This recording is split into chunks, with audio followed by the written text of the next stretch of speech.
Hello बच्चों। बेटा, capacitor का चैप्टर चल रहा है आपका अभी तक और उसी के इम्पोर्टेंट क्वेश्चन हम डिस्कस कर रहे हैं। नेक्स्ट जो हमारा क्वेश्चन है बहुत ही इम्पोर्टेंट क्वेश्चन है ये आपके लिए। इसमें क्या दिया गया है, ये आपका गिवन कैपेसिटर है एक, ठीक है। इसकी एक प्लेट, ये इसकी दूसरी प्लेट। अब ये कहता है अगर हम सिमेट्रिकली यानी कि इस गैप के बीचों बीच एक एल्यूमिनियम की फॉइल, अब फॉइल पता है बेटा जिसकी थिकनेस क्या हो, नेग्लिजिबल हो, जिसकी थिकनेस बहुत कम हो। फॉइल क्या होती है, कम थिकनेस हो, जिसकी थिकनेस कम हो, ठीक है। तो एल्यूमिनियम फॉइल को इसके सिमेट्रिकली हमने इंसर्ट किया। अब कहता है अगर इसको सिमेट्रिकली बिटवीन दी प्लेट्स हम इंसर्ट करते हैं तो बताइए कैपेसिटेंस क्या होगा, कैसे चेंज होगा। और सेकंड सिचुएशन में कहता है अगर अपर प्लेट को हम इस फॉइल से कनेक्ट कर दे तो फिर कैपेसिटेंस पर क्या इफेक्ट पड़ेगा। तो बेटा पहली बात तो आपको ये पता होनी चाहिए कि एल्यूमिनियम जो है वो एक कंडक्टर है। एल्यूमिनियम फॉइल कंडक्टिंग होगी आपकी, तो ये कंडक्टर है तो कंडक्टिंग स्लैब की तरह बिहेव करेगी। और इसकी थिकनेस कम है, तो कम थिकनेस है तो यहाँ पर इसका जो टी है वो रफली आप जीरो की तरह लेंगे, जीरो, क्योंकि इस गैप के सामने इस एल्यूमिनियम फॉइल का जो थिकनेस है वो जीरो के समान है, ठीक है बेटा। तो अब आगे देखिए कैसे करेंगे।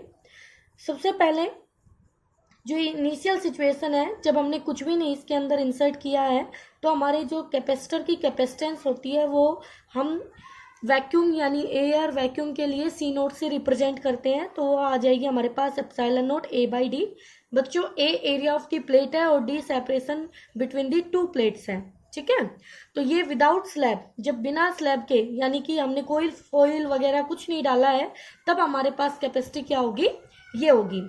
जब हमने एल्यूमिनियम की फॉइल, अब एल्यूमिनियम फॉइल एक कंडक्टिंग स्लैब है और उसकी थिकनेस ऑफ टी, टी क्या है बच्चों, यहाँ पर थिकनेस है, टी क्या है, थिकनेस।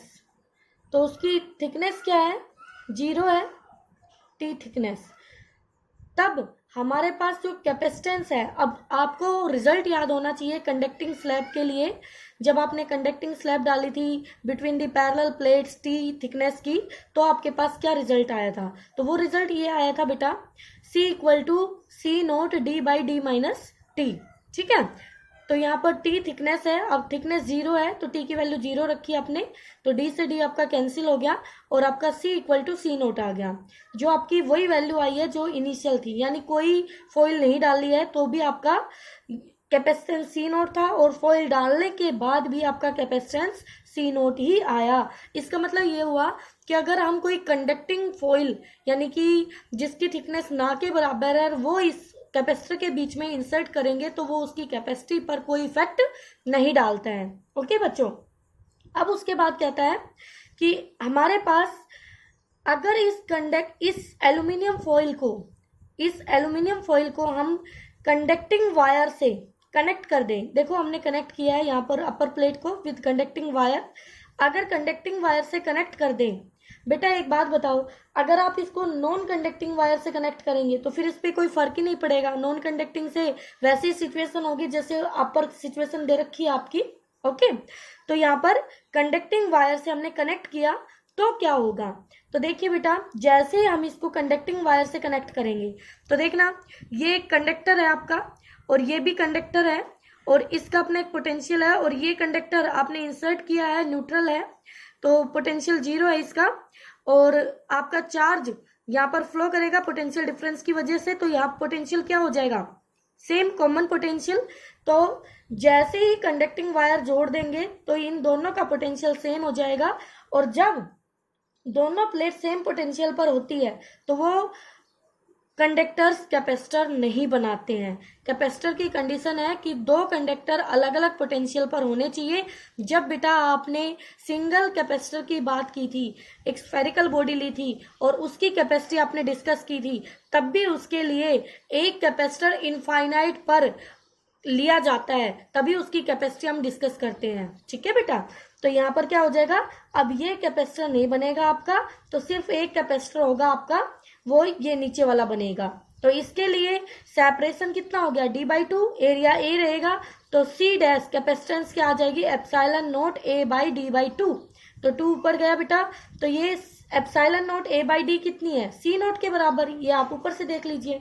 तो यहाँ से नई कैपेसिटी क्या हो गई, डबल हो गई, नई कैपेसिटी डबल हो गई, तो कैपेसिटेंस क्या हो जाएगी हमारी, ट्वाइस हो जाएगी। ठीक है बेटा। अब देखिए फर्स्ट केस का अनदर मेथड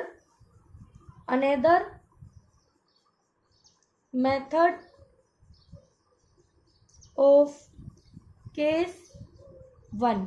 अब देखिए बेटा, केस 1 को हम ऐसे भी सोल्व कर सकते थे कि हमारे पास यहाँ पर बीच में कोई भी आपने कंडक्टिंग प्लेट डाल दी है, ठीक है तो प्लेट ही, तो यहाँ पर देखो ये प्लेट और ये प्लेट अलग अलग पोटेंशियल पे है, तो ये दोनों मिलके एक कैपेसिटर बना देंगी C1 जिसका सेपरेशन d/2 होगा, और ये दोनों मिलके एक कैपेसिटर बनाएंगे d/2 सेपरेशन पे। तो बेटा इसकी कैपेसिटी C1, इसकी कैपेसिटी C2, ठीक है, और ये वाला कैपेसिटर इस वाले कैपेसिटर के साथ सीरीज में होगा क्योंकि इनके आपस में एक एक हाथ बंधे हुए हैं, दूसरे हाथ अलग अलग पोटेंशियल पे है। ओके बच्चों, तो बताओ C1 को हम ऐसे लिख सकते हैं एप्सिलॉन नॉट A/d/2, तो ये हो गया 2 एप्सिलॉन नॉट A/d, और C2 भी हो जाएगा 2 एप्सिलॉन नॉट A/d।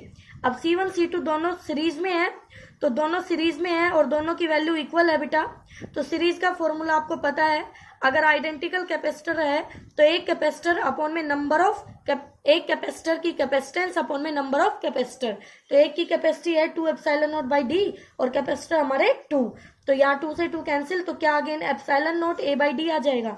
तो ये आप फिर से हमारा वही आंसर आता है। तो बेटा आप ऐसे करिए या ऐसे करिए, आप दोनों तरीके से कर सकते हैं इसको, ठीक है। अब एक और अच्छा सा न्यूमेरिकल है, वो भी देख लीजिए क्या कहता है। इसमें दिया गया है हमें कि एक कंडक्टर है और उस स्फेरिकल कंडक्टर है, तो ये कहता है स्फेरिकल सेल है, उसकी रेडियस a है बेटा और चार्ज क्या हुआ है। अब उसको एक्सपेंड किया जा रहा है एक्सटर्नल वर्क करके, एक्सटर्नल वर्क करेंगे आप, तो रेडियस b, अब b रेडियस बड़ी है बेटा, तो आपको एक्सपेंड करना है, तो बड़ी होगी, b रेडियस तक एक्सपेंड करना है, ठीक है। और फिर कहता है कि हमें वर्क डन बताना है इलेक्ट्रोस्टैटिक फोर्स का, तो वर्क डन निकालना है हमें। तो करते हैं, इनिशियल सिचुएशन है, दिस रेडियस है एंड चार्ज क्या हुआ है, इनिशियल कैपेसिटेंस हमने CI मान ली, और फाइनल साइज B है और B रेडियस है, क्या वो चार्ज है, और फाइनल कैपेसिटेंस हमने CF ले ली। अब हमें पता है कि बाय एक्सटर्नल फोर्स जो वर्क डन होता है वो चेंज इन पोटेंशियल एनर्जी के बराबर होता है, फाइनल माइनस इनिशियल।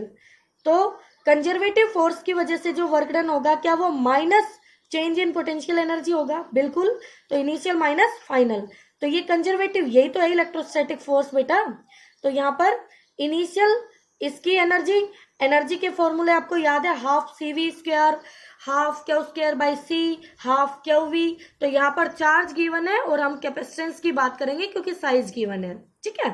तो अब चलते हैं, तो यहाँ से बेटा 1/2 इनिशियल लिखेंगे energy, Q² by C initial minus 1/2 Q² by C final, Q² by 2 common ले लिया आपने, तो अंदर रह गया 1/C initial minus 1/C final.